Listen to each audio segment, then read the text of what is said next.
Hello everyone. तो हम लोग लास्ट डे इवोल्यूशन का सेकंड पार्ट ख़त्म कर चुके थे, मतलब सेकंड वीडियो ख़त्म कर चुके थे। आज आते हैं हम लोग इवोल्यूशन के थर्ड वीडियो में। सेकंड वीडियो में अगर याद होगा तो डायनासोर वगैरह का जो इवोल्यूशन था वो सारी चीज़ें हम लोग कर चुके थे। आज जो हम लोग करने जा रहे हैं, the first topic is vestigial organs. ठीक है, क्या है vestigial organs? What are vestigial organ? किसी को याद है वेस्टिजियल ऑर्गन क्या होता है? थोड़ा बहुत idea? What is vestigial organ? सोचिए सोचिए, 2 मिनट सोचिए। आपने पढ़ रखा है what is vestigial organ? Vestigial organ उन ऑर्गन्स को कहते हैं जो कि पहले हमारे एंसेस्टर्स जो थे उनके बॉडी में यूजफुल था, बट अभी हमारे बॉडी में यूजफुल नहीं है। ठीक है, तो vestigial organs are the organs which were completely function in the ancestors में रहते थे, but now they are not useful। ठीक है, तो वेस्टिजियल ऑर्गन का मतलब समझ में आया? वो ऑर्गन जो कि पहले हमारे एंसेस्टर्स में रहते थे but now they are not useful. Like for example पहला एग्जाम्पल मैं दे सकती हूँ विजडम टूथ।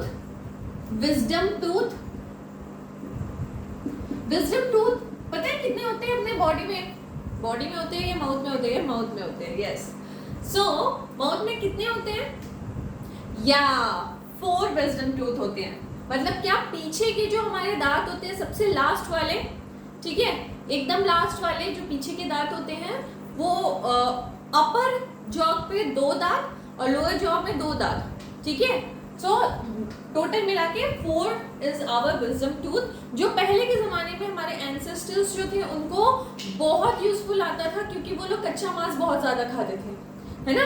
सो विजडम टूथ की जरूरत पड़ती थी। आज के जमाने में हम लोग पका के खाना खाते हैं तो विजडम टूथ की उतनी जरूरत नहीं है।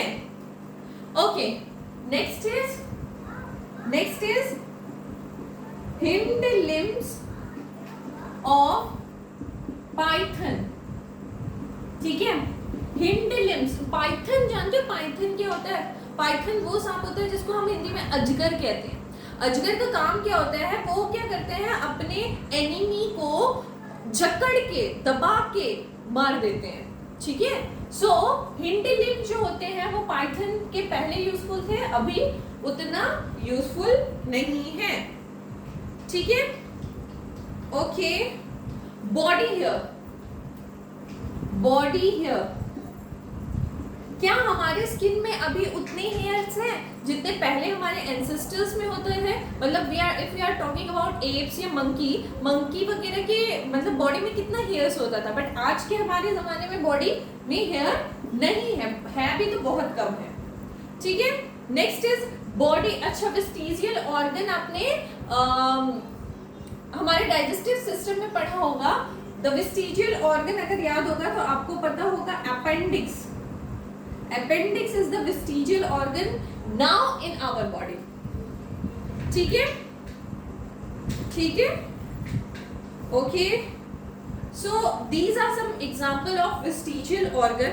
इसको पॉज करके नोट कर सकते हो आप लोग, और वेस्टिजियल ऑर्गन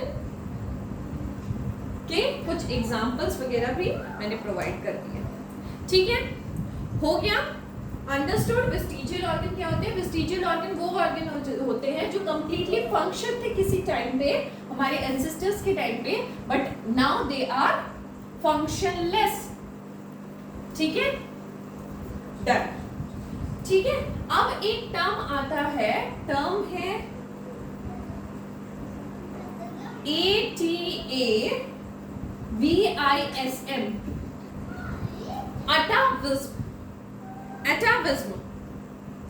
एटाविज्म देखो, कोई कोई कैरेक्टरिस्टिक होता है जो हमारे एंसेस्टर्स में भी था और हमारे में भी है, ठीक है। जैसे कि किसी बच्चों को आपने देखा होगा, आपके अगर क्लास में कोई ना कोई ऐसा बंदा जरूर होगा जो अपने कान को ऐसे ऐसे करके हिला पाता होगा। हम लोग क्या हिला पाते हैं? मैं तो नहीं हिला पाती, ठीक है। अपने पिना का यूज नहीं कर पाती, मतलब हिला के। एक्चुअली पिना का यूज कहाँ होता था? पहले के जमाने में हमारे एंसेस्टर्स ना, देखते होंगे कोई कोई एनिमल्स में क्या होते हैं, कान खड़े हो जाते हैं, जैसे ही जहां से आवाज आता है तो कान खड़े हो जाते हैं। अभी तो नहीं होता। नाउ दिस आवर पिना इज वेस्टिजियल ऑर्गन, बट तो मैं क्या कह रही थी कि वो ऑर्गन्स जो कि पहले के जमाने में वेस्टिजियल ऑर्गन थे, और मतलब पहले के जमाने में यूजफुल ऑर्गन्स थे, बट नाउ वेस्टिजियल हो गया है, मगर फिर भी किसी किसी लोगों में दिखाई देता है। जैसे कि मैं अपने कान बिल्कुल नहीं हिला सकती, बट कुछ लोग हैं जो अपने कान को हिला सकते हैं। कान का हिलाने का इस्तेमाल किस लिए होता था? अगर साउंड जिस तरफ से आ रहा है उसको ऑब्जर्व करने के लिए कान हिला सकते थे, ठीक है। पर आज भी कुछ लोग हैं जो अपने कानों को, पिना को हिला सकते हैं। So that characteristic is atavism. That characteristic is atavism. It is the reappearance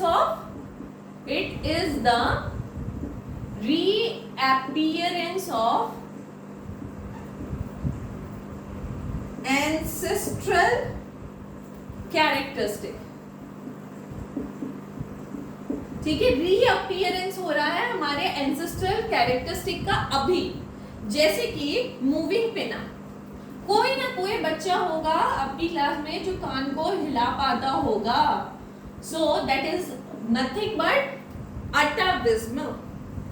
next, कोई कोई लोगों के देखे होंगे कैनाइन टीथ जो होता है, सामने के जो कैनाइन टीथ होते हैं वो बहुत लंबे और शार्प होते हैं। सो डेवलप्ड कैनाइन टीथ किनको चाहिए था? एंसेस्टर्स को चाहिए था। क्यों? क्योंकि वो मांस वगैरह बहुत ज्यादा खाते थे, कच्चे मांस, ठीक है। बट अभी भी है अगर, तो वो इज दैट कैरेक्टरिस्टिक इज एटाविज्म, ठीक है। लॉन्ग डेंस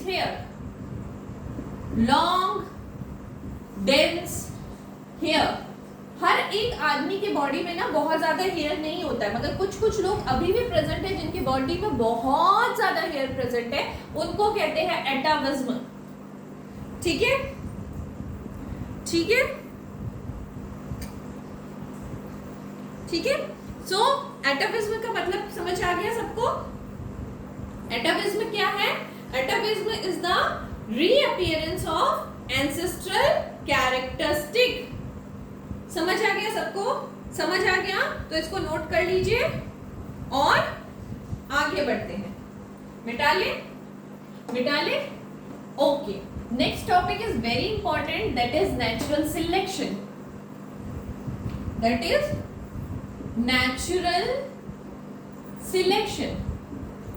ठीक है, नेचुरल सिलेक्शन के बारे में हम आपको कुछ एक सेंटेंस लिखाना चाहेंगे। सो वो क्या है कि नेचर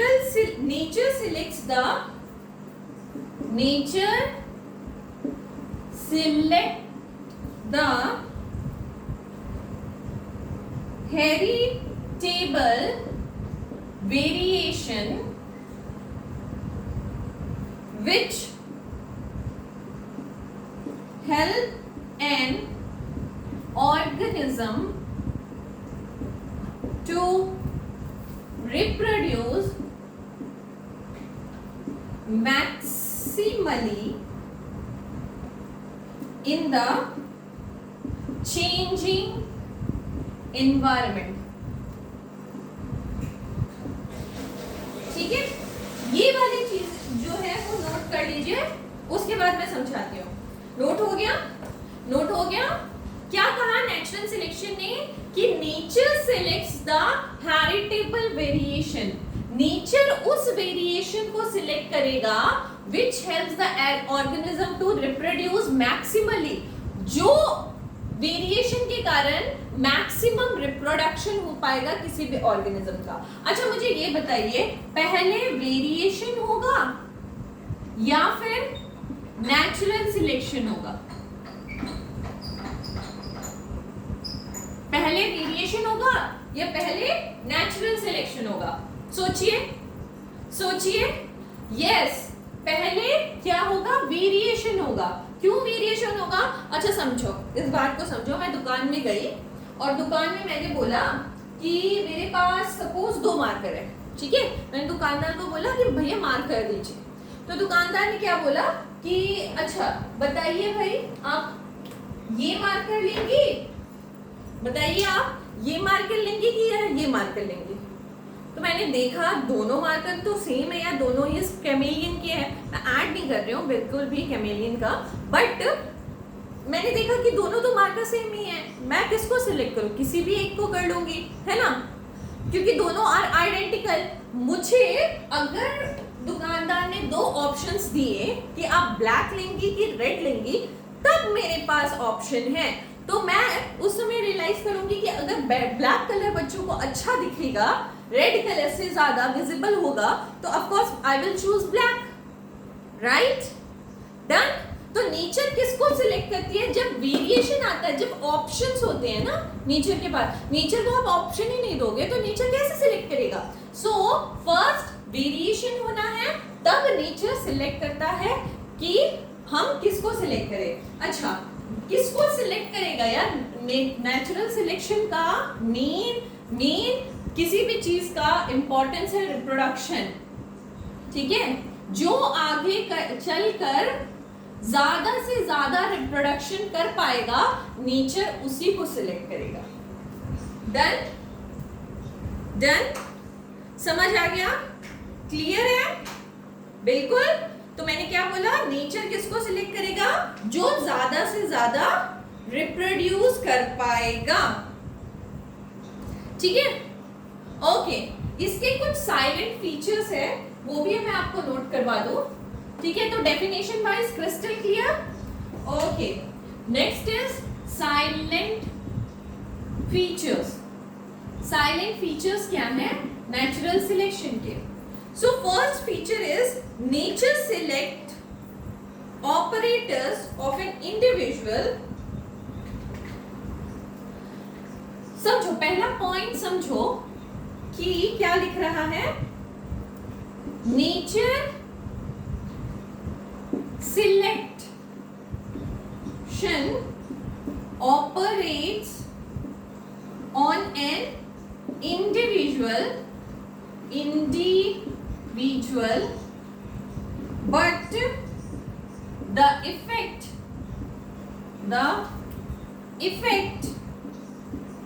is on population। क्या कहा मैंने? नेचर सिलेक्शन जो करेगा वो सिर्फ और सिर्फ एक इंडिविजुअल पे करेगा। नेचर सिलेक्ट किसको करेगा? सिर्फ और सिर्फ एक इंडिविजुअल पे करेगा, बट उसका जो इफेक्ट आएगा पूरे के पूरे पॉपुलेशन में आएगा। आएगा कि नहीं आएगा? अगर मैंने बहुत ही अच्छा सा फीचर को सिलेक्ट कर लिया तो वो रिप्रोडक्शन बहुत ज्यादा करेगा और पॉपुलेशन में भी उसकी मात्रा ही ज्यादा होगी। Done. Second,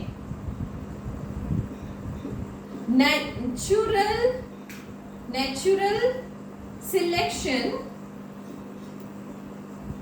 operate on phenotype but ultimately effect on genotype। अच्छा, नेचर किसको सिलेक्ट करेगा? आप सोच के देखो कि नेचर किसको सिलेक्ट करेगा? फिनोटाइप को या फिर जीनोटाइप को? किसको सिलेक्ट करेगा? ऑफ कोर्स अगर आप मार्केट में जाते हो और मार्केट में दूर से ही आपको एक ड्रेस पसंद आ जाती है तो आप सीधा जाके क्या बोलते हो? मुझे पर्टिकुलरली वही ड्रेस लेना है। तो नेचर भी क्या करेगा? फिनोटाइपिक कैरेक्टरिस्टिक देख के ही सिलेक्ट कर लेगा चीजों को, जिसका इफेक्ट जीनोटाइप में भी जाएगा। जीनोटाइप में ऑफ कोर्स जाएगा। अगर तुम सिलेक्ट कर रहे हो एक टॉल आदमी को, यानी कि उसके अंदर जीन्स भी है जो वो टॉल के हैं, है ना, टॉल के हैं, तो नेक्स्ट जनरेशन, नेक्स्ट जो जनरेशन होगा वो भी ज्यादा से ज्यादा चांसेस है आपके टॉल होने के। तो अगर जो फिनोटाइपिक कैरेक्टरिस्टिक को नेचर सिलेक्ट करता है उसका इफेक्ट जीनोटाइप में भी जाता है। ठीक है, ठीक है। Last line is adaptability of an individual। ठीक है, अडेप्टेबिलिटी ऑफ इंडिविजुअल, वो इंडिविजुअल जो कि, हाँ ये बहुत इंपॉर्टेंट लाइन है यार, एडेप्टेबिलिटी ऑफ इंडिविजुअल मतलब हमको समय के साथ साथ चीजों को बदलना होता है, हमेशा समय के साथ साथ चीजों को अपनाना होता है। अगर हम नहीं अपनाएंगे तो कहीं पीछे छूट जाएंगे, है ना। तो यही कहता है adaptability of an individual. Individual को हमेशा नेचर के साथ, आगे की चीजों के साथ, आगे होते हुए चीजों के साथ अपने आप को चेंज करना पड़ता है, अदरवाइज हम पीछे छूट जाएंगे। डन, तो सारा क्लियर है। नेचुरल सिलेक्शन का मतलब मैंने क्या बताया? नेचुरल सिलेक्शन का मतलब है नेचर सिलेक्ट करेगी। नेचर किसको सिलेक्ट करेगी? वेरिएशंस में से कुछ देखेगी। वेरिएशन में से क्या देखेगी कि कौन सबसे ज्यादा रिप्रोड्यूस कर सकता है। जो इस धरती पे सबसे ज्यादा रिप्रोड्यूस कर सकता है उसको नेचर सिलेक्ट कर लेगी। साइलेंट फीचर क्या है? नेचर जो है वो एक इंडिविजुअल को सिलेक्ट करती है बट उसका इफेक्ट पूरे पॉपुलेशन में आता है। सेकेंड वन, नेचर जो है वो फिनोटाइपिक कैरेक्टरिस्टिक को चूज करती है बट उसका इफेक्ट जीनोटाइपिक कैरेक्टरिस्टिक में भी आता है। थर्ड पॉइंट क्या मैंने कहा? हमेशा समय के साथ साथ चीजों को एडेप्ट करना जरूरी है, अदरवाइज पीछे छूट जाएंगे हम कहीं नेचर से। डन, पॉज करके नोट कर लो इतनी चीजें, पॉज करके नोट कर लो। ओके, मैं मिटा लूं? Okay, so natural selection is crystal clear. आप लोगों को बहुत अच्छे से समझ में आया। ये टॉपिक बहुत इंपॉर्टेंट टॉपिक है फॉर आपके बोर्ड एग्जाम के लिए। डन, ठीक है। चलो अब मुझे 2 सेकंड का टाइम दो, मैं एक डायग्राम बना लेती हूँ। ओके, आ जाइए इस डायग्राम पे। ये डायग्राम आपको बुक में भी आपके अवेलेबल मिल जाएगा बट एनसीईआरटी ने इस चीजों को बिल्कुल भी एक्सप्लेन नहीं किया है। ठीक है, एनसीईआरटी में सिर्फ डायग्राम दिया गया है और बिल्कुल भी कुछ एक्सप्लेनेशन नहीं दिया है। चलो आज मैं इसका एक्सप्लेनेशन आपको दे देती हूँ। This is a general graph, ठीक है। This is a stabilising graph, this is a directional graph and this is a disruptive graph। ठीक है, अब देखो चीजों को समझने की कोशिश करो, चीजों को समझने की कोशिश करो। हमने क्या किया ना, हम लोग जनरली टी को क्या लेते हैं? टॉल, और स्मॉल, कैपिटल टी और स्मॉल टी को भी हम लोग लेते हैं टॉल, बट यहाँ पे हम लोग थोड़ा सा चेंज करते हैं, मीडियम लेते हैं। ठीक है, और स्मॉल टी और स्मॉल टी को ड्रॉप ले लेते हैं। डन, ठीक है। अब देखो इफ नेचर ने क्या सिलेक्ट किया? नेचर ने सिलेक्ट किया टी और स्मॉल टी, कैपिटल टी और स्मॉल टी, मतलब मीडियम हाइट के लोगों को नेचर ने सिलेक्ट कर लिया। जो ग्राफ बनेगा वो स्टेबलाइजिंग ग्राफ बनेगा। स्टेबलाइजिंग मतलब क्या है? पीक जो होगा वो थोड़ा सा उठा हुआ होगा। ठीक है, peak gets higher and narrow, peak gets higher and narrow, peak थोड़ा उठा हुआ सा रहेगा। सपोज नेचर ने इसको ना सिलेक्ट करके या फिर टॉल या फिर ड्वार्फ, मैंने क्या बोला? या फिर टॉल या फिर ड्वार्फ में से किसी एक को सिलेक्ट कर लिया तो peak shift in one direction, peak क्या हो जाएगा? एक डायरेक्शन में शिफ्ट हो जाएगा। मैंने बोला अगर टॉल को या फिर ड्वार्फ को सिलेक्ट किया तो पीक जो होगा एक डायरेक्शन में शिफ्ट हो जाएगा। नेक्स्ट, अगर नेचर ने टॉल को भी एंड शॉर्ट को भी दोनों को एट अ टाइम अगर सिलेक्ट कर लिया तो ये ग्राफ डिस्ट्रप्टिव हो जाएगा और ग्राफ कुछ दोनों साइड शिफ्ट हो जाएगा। अंडरस्टूड? चीजें कुछ क्लियर हुई? ठीक है। अच्छा, इस ग्राफ्स के रिलेटेड एक मैं क्वेश्चन पूछती हूँ आपको। ठीक है, एक काऊ है जिसका नाम है रोजी। ठीक है, एक काऊ है जिसका नाम है रोजी और रोजी ना बहुत ही ज्यादा मिल्क का प्रोडक्शन करती है। अब मैंने क्या किया, मिल्क का ज्यादा प्रोडक्शन करती है तो रोजी काऊ को ही पॉपुलेशन में बहुत ज्यादा बढ़ा दिया। तो कौन सा ग्राफ बनेगा बताइए? स्टेबलाइजिंग, डायरेक्शनल या डिस्ट्रप्टिव? कैसा ग्राफ बनेगा? मैंने रोजी की मात्रा को ही बढ़ा दिया। ठीक है, रोजी की मात्रा को ही बढ़ा दिया तो कैसा ग्राफ बनेगा? स्टेबलाइजिंग, डायरेक्शनल या डिस्ट्रप्टिव? कमेंट बॉक्स में लिखिए इसका आंसर है डायरेक्शनल। क्योंकि मैंने एक ही चीज को मतलब या फिर टॉल या फिर शॉर्ट में से किसी एक चीज को ही प्रायोरिटी दे दी तो वो हो जाएगा डायरेक्शनल। ठीक है, याद रखना ऑल जो हम आर्टिफिशियल सिलेक्शन करते हैं वो सारा का सारा डायरेक्शनल होता है। जितना हम आर्टिफिशियल सिलेक्शन कर रहे हैं वो सारा का सारा डायरेक्शनल होता है। अंडरस्टूड? ठीक है, चलो इसको मिटा लेते हैं और एक चीज आपको क्लियर कर देते हैं। स्टेबलाइजिंग, डायरेक्शनल और डिस्ट्रप्टिव इसको और भी नामों से पुकारा जाता है। जैसे कि स्टेबलाइजिंग को हम लोग नॉर्मलाइजिंग या फिर सेंट्रीपिटल भी बोलते हैं। डायरेक्शनल को हम लोग प्रोग्रेसिव भी बोलते हैं। ठीक है, और डिस्रप्टिव को हम लोग डाइवर्सिफाइड या फिर सेंट्रीफ्यूगल भी बोलते हैं। ठीक है, तो इन तीनों में से किसी भी नाम से आगे जाए तो घबराना नहीं, काम वही है। अगर मीडियम साइज को सिलेक्ट किया करता है नीचे तो उसको स्टेबलाइजिंग बोलते हैं। सारे के सारे आर्टिफिशियल सिलेक्शन ज्यादातर डायरेक्शनल होते हैं और डिस्रप्टिव कब होता है? जब नीचे दोनों को चुन लेता है, टॉल को भी शॉर्ट को भी एक साथ, बट किसको छोड़ देता है? मीडियम वाले को छोड़ देता है। डन? यहां तक क्लियर? रब कर ले रब।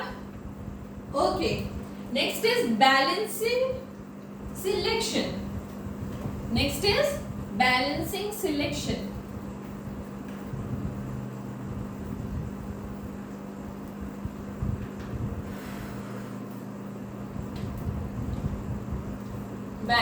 selection.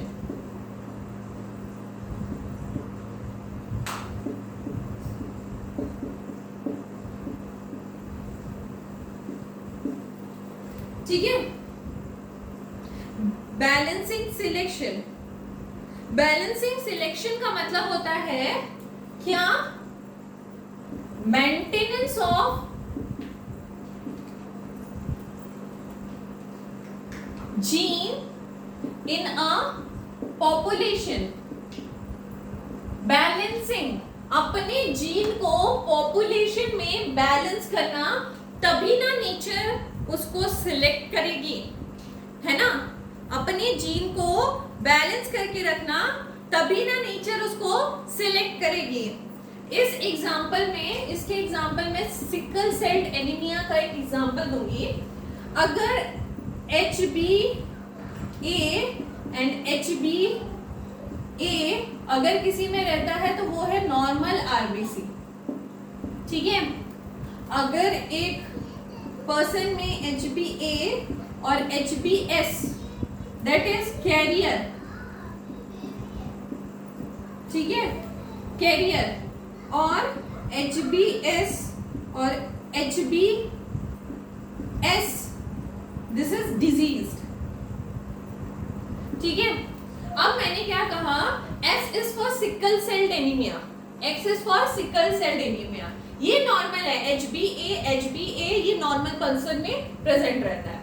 HbA and HbS, S is present, sickle cell anemia is present, but it is not reflecting as much as HbA, इसलिए पर्सन सिर्फ कैरियर है, सिर्फ सिकल सेल एनीमिया को कैरी करके लेके जा रहा है, बट उसका कुछ इफेक्ट नहीं दिखाई दे रहा है पर्सन पे। बट ये पर्सन तो बिल्कुल ही डिजीज है, क्योंकि उसका दोनों ही सिकल सेल एनीमिया से ग्रस्त है, ठीक है। अगर मुझे ये बताओ, एक मलेरिया प्रॉन एरिया है, तो उसमें कौन सा इंसान ज्यादा जिएगा, कौन सा इंसान की सर्वाइवल कैपेसिटी ज्यादा होगी? कमेंट बॉक्स पे लिखेंगे कौन से इंसान की सर्वाइवल कैपेसिटी ज्यादा होगी, नॉर्मल की, कैरियर की या डिजीज्ड की? आंसर है कैरियर की। आप बोलोगे कैसे? यार मलेरिया है, डिजीज करेगा, डिजीज किसको करेगा? नॉर्मल पर्सन को डिजीज करेगा। वो डिजीज पर्सन पे कभी नहीं जाएगा, क्योंकि वहां पे तो वैसे ही खाना पीना नहीं मिलेगा, है ना। खाना पीना जहां पे उसको अच्छा मिलेगा वहीं पर तो डिजीज करने जाएगा, तो नॉर्मल पर्सन तो ऐसे ही मारा गया। अब डिजीज पर्सन के पास भी नहीं जाएगा, क्योंकि डिजीज पर्सन में अगर जाता है तो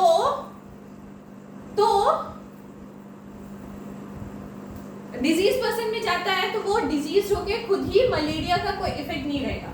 थर्ड है कैरियर। कैरियर क्या है? इसकी सर्वाइवल कैपेसिटी ज्यादा होगी, क्योंकि इसको इफेक्ट नहीं करेगा malaria, because this is also a ऐसा काइंड का पर्सन।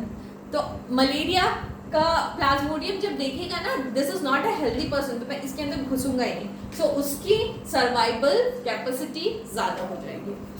डन? समझ में आ रहा है?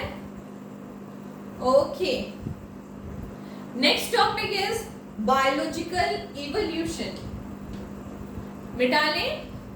Okay, next topic is biological evolution.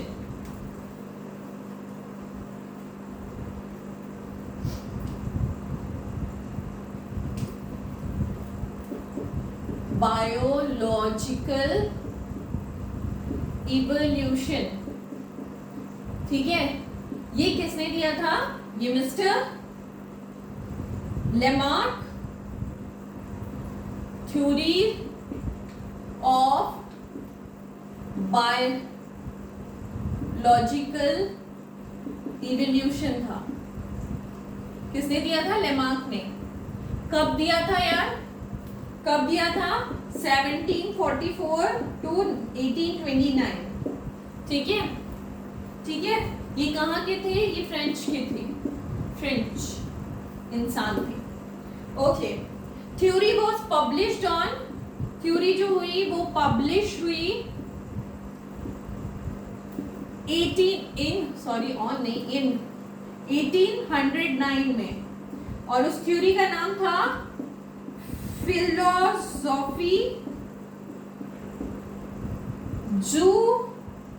Zoology, philosophy zoology.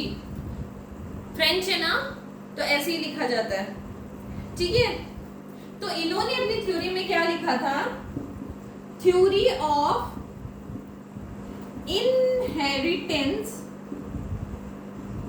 Of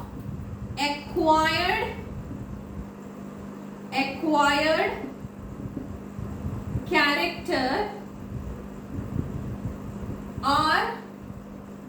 or the theory of use and disuse of organ। ठीक है, तो इन्होंने थ्योरी में क्या दिया, theory of inheritance of acquired character, और यही वो गलत साबित हो गए। Theory of inheritance is not a acquired character. Acquired character क्या होता है बताइए, तो जो आप एडेप्ट करते हैं, जैसे अगर मैंने अपने बाल को कलर कराया है या आपने टैटू बनवाया है, that will be acquired character, क्योंकि आज के जमाने में वो चल रहा है तो मैंने ट्रेंड वाइज उसको अपना लिया, तो एक्वायर्ड कैरेक्टर के थ्योरी पे बेस था। तो एक्वायर्ड कैरेक्टर तो बिल्कुल भी नहीं होगा, यहीं पे वो गलत हो गए थे। और the theory of use and disuse of organ, use and disuse of organ मैं आपको एक एग्जांपल के थ्रू बताती हूँ, 2 मिनट दीजिए, तब तक मैं एक चार्ट प्रिपेयर कर लेती हूँ। ओके, यहाँ पे आ जाइए, use and disuse. Use and disuse का मतलब क्या होता है, जो ऑर्गन आपके पास है उसका यूज करने से क्या होता है और डिसयूज करने से क्या होता है। लाइक जिराफ को क्या खाना था, पत्तियां खाना था, तो जिराफ ने क्या किया, अपना नेक ऊपर ऊपर ऊपर ऊपर करके पत्तियों को खाने लगा, धीरे धीरे करके एडेप्टेशन होके उसके नेक में भी लंबाई आ गई। नेक्स्ट है वेब्स ऑफ एक्वाटिक एनिमल। अगर एक्वाटिक एनिमल को तैरना है तो उनके पास वेब्स होनी चाहिए ना तैरने के लिए, सो वेब्स ऑफ एक्वाटिक एनिमल, धीरे धीरे एडेप्टिव नेचर आके वेब्स बन गया। Okay, lengthening of limbs of horse. Horse को तो हमेशा दौड़ते रहना है, अगर दौड़ते रहना है तो उसके पांव लंबे होने चाहिए, तो लंबे हो गए हॉर्स के पांव। अब देखो डिसयूज करते करते क्या हुआ, केव ड्यूलर्स। केव ड्यूलर्स वो लोग होते हैं जो ज्यादातर केव में रहते हैं, तो जो केव में रहते हैं, तो केव में क्या रहता है, अंधेरा। अंधेरा होते होते क्या होता है, उनका आईज जो होता है वो यूजलेस हो जाते हैं, मतलब ऑर्गन है but it become useless. Reduce eyes of mole. Moles का क्या होता है, आईज छोटे छोटे हो जाते हैं। Next muscles of bed ridden person. अगर एक बेड रिडन पर्सन है जो बेड पे ही डिजीज पर्सन है जो बेड पे ही रहता है, उनके मसल्स भी है बट यूज नहीं होने के कारण क्या हो रहा है, मसल्स भी खराब हो जा रहे हैं, धीरे धीरे यूजलेस हो जा रहे हैं। ठीक है, तो this is the example of use and disuse. Done, समझ आ गया? Okay, next is the Darwin theory of evolution. मिटा ले लियो, Darwin theory of evolution, chapter का most important part, Darwin theory of evolution. Darwin theory of evolution, ठीक है, chapter का most important part. Theory of natural selection जो हुआ था, theory of natural selection in book कब आई थी, ओरिजिन ऑफ स्पीसीज के नाम से, ओरिजिन ऑफ स्पीसीज के नाम से आई थी ये इन 1859 में। ठीक है, 1859 में दो फैक्टर्स जो थे that is most important in Darwin theories of evolution, that factors are, first one is branching descent और theory of natural selection। ठीक है, देखो थ्योरी ऑफ नेचुरल सिलेक्शन वाला जो फैक्टर था वो हम लोगों ने कंप्लीट डिटेल में खत्म कर लिया है। ब्रांचिंग डिसेंट क्या होता है, like this is my grandfather, ठीक है, ग्रैंडफादर के 2 बच्चे, B and C, B and C से 2 बच्चे, डी एंड ई, ठीक है। बिकॉज ऑफ दिस एंसेस्टर ये एक ब्रांचिंग पैटर्न में नहीं आ रहा, ठीक है।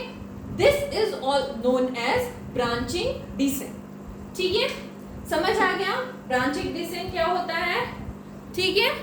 आगे की क्लास नेक्स्ट जो भी मैं पढ़ाऊंगी आगे वो नेक्स्ट क्लास में कवर किया जाएगा, और डार्विन थ्योरी ऑफ इवोल्यूशन को भी हम नेक्स्ट क्लास में ही कवर करेंगे। फिलहाल यहाँ तक आप लोगों की ड्यूटी है पढ़ के रखना। अगर if you have any doubts then comment section में लिखिए और मुझे बताइए। Okay, for today bye bye.